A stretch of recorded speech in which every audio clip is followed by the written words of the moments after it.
ಗ್ರಾಹಕ ಸೋಗಿನಲ್ಲಿ ಬಂದಂತ ಕಳ್ಳನೊಬ್ಬ ಹಣವನ್ನ ಎಗರಿಸಿ ಪರಾರಿಯಾದ ಘಟನೆ ಶಿವಮೊಗ್ಗ ಜಿಲ್ಲೆ ಸಾಗರ ತಾಲೂಕಿನ ಆನಂದಪುರದಲ್ಲಿ ನಡೆದಿದೆ.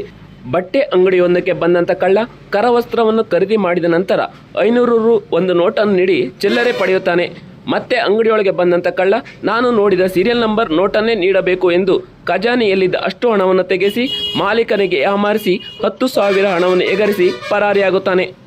ಮತ್ತೆ ಇದೇ ಕಳ್ಳ ಚೊರಡಿಯಲ್ಲಿರುವ ಇವರ ಇನ್ನೊಂದು ಬಟ್ಟೆ ಅಂಗಡಿಗೆ ಹೋಗಿ ಅಲ್ಲಿಯೂ ಸಹ ಇದೇ ಕೈಚಳಕ ಮಾಡಲು ಹೋಗಿ ಸಿಕ್ಕಿ ಬೀಳುತ್ತಾನೆ. ಕಳ್ಳನಿಂದ ಆನಂದಪುರದ ಬಟ್ಟೆ ಅಂಗಡಿಯಲ್ಲಿ ಕದ್ದ ಹಣವನ್ನು ವಸೂಲಿ ಮಾಡುತ್ತಾರೆ. ತಕ್ಷಣ ಚೊರಡಿಯಲ್ಲಿರುವ ತಮ್ಮ ಸೋದರನಿಗೆ ವಿಡಿಯೋವನ್ನು ಶೇರ್ ಮಾಡಿಕೊಂಡ ಪರಿಣಾಮ ಕಳ್ಳ ಸಿಕ್ಕಿ ಬೀಳುತ್ತಾನೆ. ಕದ್ದ ಹಣ ಮಾಲೀಕನ ಕೈ ಸೇರುತ್ತದೆ. ಆಯ್ತಾ ಸರ್? Thanks sir. ಒಂದು ಬಿ ನಂಬರ್ ಏನು ಬೇಕು ನೋಡಿ, ಒಂಥರ ಕಾಯಿನಲ್ಲಿ ಇಟ್ಟು ಕಟ್ಟಬೇಕಾಯ್ತು. ಬಿ ನಂಬರ್ ಬೇಕಾ?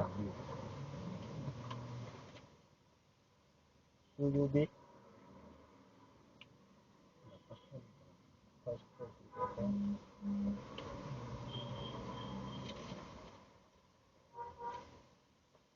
ನಾವು ಬೇರೆ ಬಂಡಿಶಾಲಿ ಕೊಟ್ಟಿದ್ರು ಲಾಸ್ಟ್ ಟೈಮ್. ಒಂದು ಇಟ್ಟಿದ್ದೀನಿ ಇತರ ಗ್ಲಾಸ್ ಅಲ್ಲಿ ಹಾಕ್ಸಿ.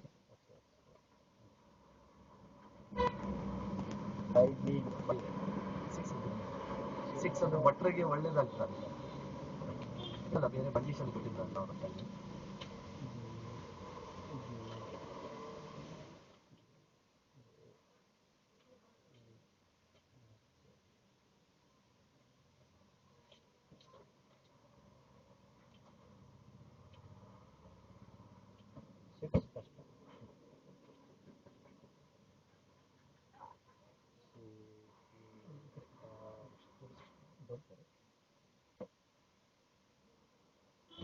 ಬಿ ಬರ್ತೈತಲ್ಲ ಇದ್ರಾಗ,